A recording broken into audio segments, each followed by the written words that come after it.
হযরত আলী ডাক দিয়ে বলে, নবী গো, আমাকে কেউ আঘাত করে নাই গো নবী, আমাকে কেউ মারে নাই গো নবী। আমার অজান্তে আমার চোখ থেকে এক ফোঁটা পানি আপনার চেহারা মুবারকের মধ্যে পড়ে গেছে। আগো নবীজি, আমাকে কেউ মারে নাই, আমি কান্না করি। আকাশের দিকে আপনি একটু তাকাইয়া দেখেন। আল্লাহর রাসূল তাকাইয়া দেখে সূর্যটা পশ্চিম দিকে ডুবি ডুবি অবস্থায় হয়ে গেছে।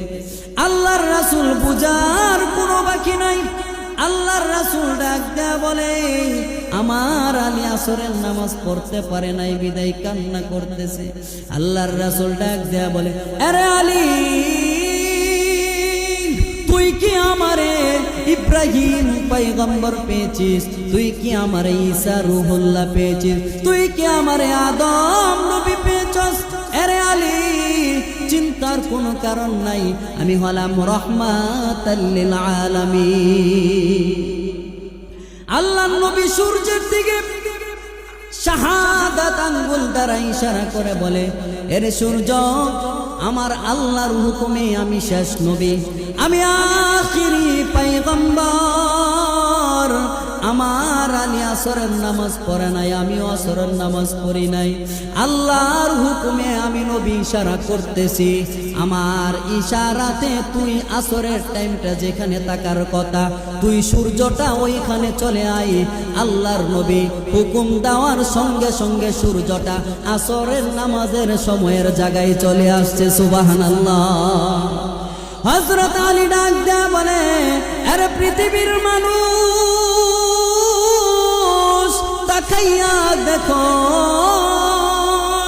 তাকাইয়া দেখো না, আমার নবীর ইশারাতে সূর্যটা কম্পিত হয়ে গেল। সূর্যটা কাঁপতে কাঁপতে আসরের নামাজের টাইমের মধ্যে চলে আসছে। হযরত আলী ডাক দেয়া বলে, আমার নবী হলেন শেষ নবী, শ্রেষ্ঠ নবী, নবী মুহাম্মদুর রাসূলুল্লাহ সাল্লাল্লাহু আলাইহি ওয়াসাল্লাম।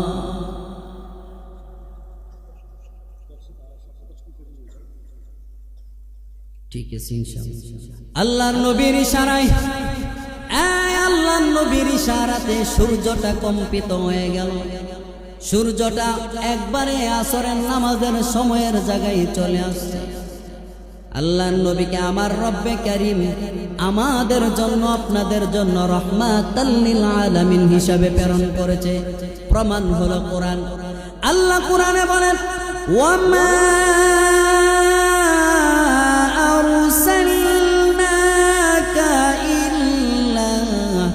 ইল্লা রাহমাতাল লিল আলামিন।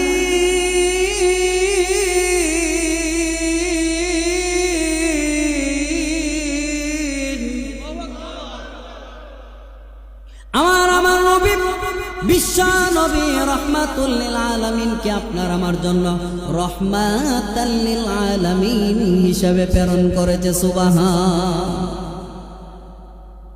এই নবীর সুন্নত ছাড়া যাবে না, এই নবীর তরিকা ছাড়া যাবে না।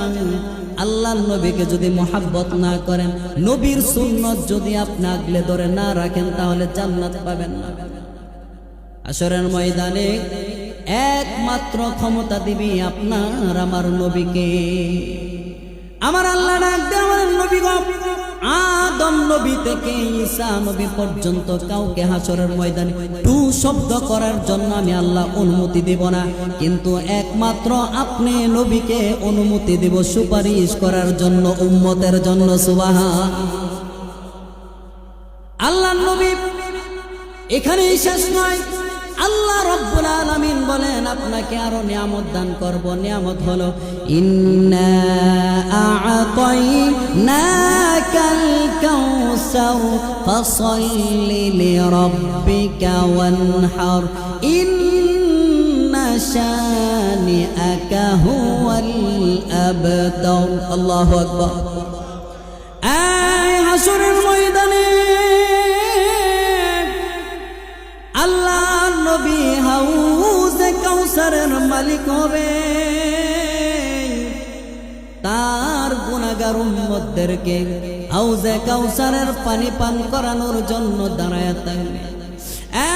যারা নবীর সুন্নত মানবে, যারা 5 ওয়াক্ত নামাজ আদায় করবে, তাদের জন্যই একমাত্র হাউজে কাউসারের পানি রয়েছে। হাউজে কাউসারের পানিটা কেমন জানেননি? দুধের থেকেও বেশি সাদা, সুবহানাল্লাহ, আর মধুর থেকেও বেশি মিষ্টি হবে। আল্লাহর নবী হাসরের ময়দানে হাউজে কাউসারের পাশে দাঁড়াইয়া থাকবে। তার উম্মতগুলা, গুনাহগার উম্মতরা আসবে, পানি পান করাবে এক এক করে। আল্লাহর নবী বড় খুশি, আমার গুনাহগার উম্মতরা আসবে। হাসরের ময়দানে একদল গুনাহগার উম্মত দৌড়াইতে দৌড়াইতে আল্লাহর নবীর কাছে যাবে। আল্লাহর নবীর কাছে যাওয়ার আগে আল্লাহর নবী হাউজে কাউসারের পানি নিয়ে দাঁড়ায় রয়েছে। এমত অবস্থায় যখন উম্মতরা কাছাকাছি চলে আসবে, মাঝখান থেকে আমার রব্বে কারীম একটা পর্দা দিয়ে দিবে। আল্লাহর নবী ডাক দেয়া বলবে, মালিক, তোমার খেলা আমি বুঝলাম না গো মালিক, তোমার খেলা আমি বুঝলাম না। আমি তো দেখতেছি আমার গুনাহগার উম্মতগুলি পানি পান করার জন্য আমার কাছে আসতেছে, মাঝখান থেকে আবার পার্টিশন কেন, পর্দা কেন? মাঝখান থেকে পর্দা কেন? আমার রব্বে কারীম ডাক দেয়া বলে, হাবিব, কান্দেন না, কান্দেন না। আপনার যে গুনাহগার উম্মতগুলা পানি পান করার জন্য আসতেছিল, তারা আপনার সুন্নতগুলি বিন্দু পরিমাণ পালন করে না। এই জন্য আজকে পার্টিশন করে গেছে। এই জন্য তাদেরকে হাউজে কাউসারের পানি পান করাইতে পারবেন না। এই জন্য তাদের মাঝখান দিয়ে আমি আল্লাহ পর্দা করে দিয়েছি। আমার নবী কানবে, মালিক, আমার গুনাহগার উম্মতগুলা পানির পিপাসায় কাতর হয়ে আছে। যারা আল্লাহর নবীর সুন্নত মানবে, নামাজ পড়বে সময় মতো, আমার রব্বে কারীম ডাক দেয়া বলবেন, আমার নবীর হাউজে কাউসারের এক পেয়ালা একটু পানি যারা পান করবে হাসরের ময়দানে 50,000 বছর পর্যন্ত ওই ব্যক্তির আর পিপাসা লাগবে না। 50,000 বছর পর্যন্ত আর পিপাসা লাগবে না। বাইরে যত কিছুই করেন, আমার আল্লাহর দরবারে একদিন দাঁড়াইতে হবে। আল্লাহ বলেন আমার খুতবার আয়াতে, কুল্লু নাফসিন বিমা কাসাবাত রহিনা। এমন একটা দিন আসবে, এমন একটা মুহূর্ত আসবে গো, যেই মুহূর্তে তোমার ক্ষমতা কাজে লাগবে না, তোমার শক্তি কাজে লাগবে না, তোমার সব কিছু শেষ হয়ে যাবে। একমাত্র বিচার দিনের মালিক হবেন আল্লাহ। বিচারের মালিক হবে আল্লাহ। সেদিন কোনো কাজে আসবে না, একমাত্র আল্লাহর সামনে দাঁড়িয়ে থাকতে হবে। ওই যে জাহান্নামীরা, 1 নাম্বার কারণ হলো জাহান্নামীরা বলেন, জাহান্নামীরা একমাত্র কারণে জাহান্নামে যাবে 1 নম্বরে নামাজ যারা না পড়েছে। একমাত্র যারা নামাজ পড়ে নাই তারাই একমাত্র সর্বপ্রথম এই 1 নম্বর কারণে জাহান্নামে যাবে। এই জন্য ভাইরা আমার, অপর্দার আড়ালের মা, দিলের কান লাগাইয়া শুনো, এই নামাজের জন্য তোমার আমার নবী কত কষ্ট করেছে। এই নামাজের জন্য সাহাবায়ে কেরামরা রক্ত ঝরাইছে। এই নামাজের জন্য কত নারীরা রক্ত ঝরাইছে, মহিলা সাহাবীরা রক্ত ঝরাইছে। এই নামাজের জন্য হযরতে সুমাইয়া রাদিয়াল্লাহু তাআলা এই দিনের জন্য, নামাজের জন্য রক্ত ঝরাইছে। হযরতে বেলাল এই নামাজের জন্য, কালেমার জন্য রক্ত ঝরাইছে। হযরতে বেলালকে বেঈমানরা আঘাত করে, হযরতে বেলালকে বেঈমানগুলি আঘাত করে আর বেলাল শুধু বলে আহাদ, এক আল্লাহ বলে। হযরতে আবু বকর ডাক দেয়া বলে, বেলাল রে, তুমি আহাদ আহাদ শব্দটা জোরে জোরে উচ্চারণ করো, এই জন্য বেঈমানগুলি তোমারে বেশি জোরে জোরে আঘাত করে। আহাদ আহাদ আল্লাহর নামটা একটু আস্তে আস্তে বলো, তাহলে শাস্তিটা একটু কম হবে। বেলাল ডাক দেয়া বলে, আবু বকর আমি চেষ্টা করব। পরের দিন আবু বকর আসে, আইসে দেখে বেলালকে নির্মম ভাবে নির্যাতন করতেছে। বেলাল শুধু বলে আহাদ আহাদ। আর আবু বকর ডাক দেয়া বলে, বেলাল তোমারে না বললাম আল্লাহর নামটা আস্তে আস্তে বলতে? হযরতে বেলাল কি বলে জানেন নি? হযরতে বেলাল বলে, আবু বকর আমি যখন জোরে জোরে আমার মালিকের নাম ধরে ডাক দেই, বেঈমানরা আমারে যতই আঘাত করুক না, আহাদ আহাদ এক আল্লাহ বলে যখন আমি ডাক দেই, সমস্ত আঘাতের কথা ভুলে যাই, আমার মালিকের নাম ধরে ডাক দিলে সুবহান। আল্লাহর নাম জোরে জোরে ডাক দেওয়ার কারণে হযরতে বেলাল আঘাতের কথা ভুলে যাই। বেলালকে মরুভূমির তপতপে বালুর মধ্যে শুয়াইয়া বুকের মধ্যে পাথর চাপা দিয়া বেলালকে শেষরাইত। আর বেলালের শরীরের চামড়াগুলি খসে খসে বালুর সাথে মিশে যায়। আইরে বেলালের নির্যাতন।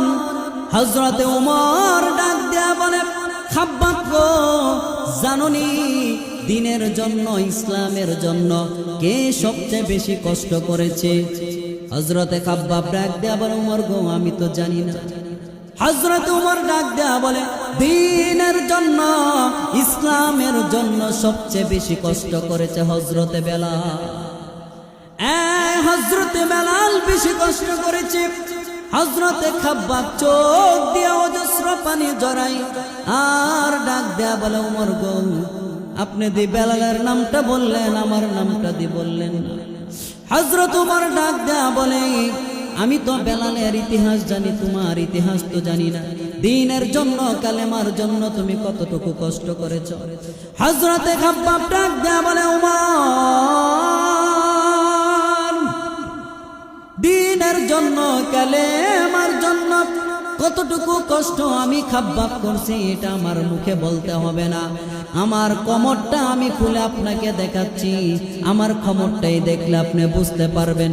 হযরতে খাব্বাব নিজের কোমরটাকে উঠাইয়া যখন দেখাইলো, হযরত ওমর ডাক দেয়া বলে, আরে পৃথিবীর মানুষ, আল্লাহর জাতের কসম করে বললাম, আল্লাহর জাতের কসম করে বললাম রে, হযরতে খাব্বাবের যেই কোমরের মধ্যে যেই গর্ত রয়েছে, এমন আঘাত আমি ওমর জিন্দেগিতে দেখি না। হযরতে খাব্বাব ডাক দিয়া বলে, ওমর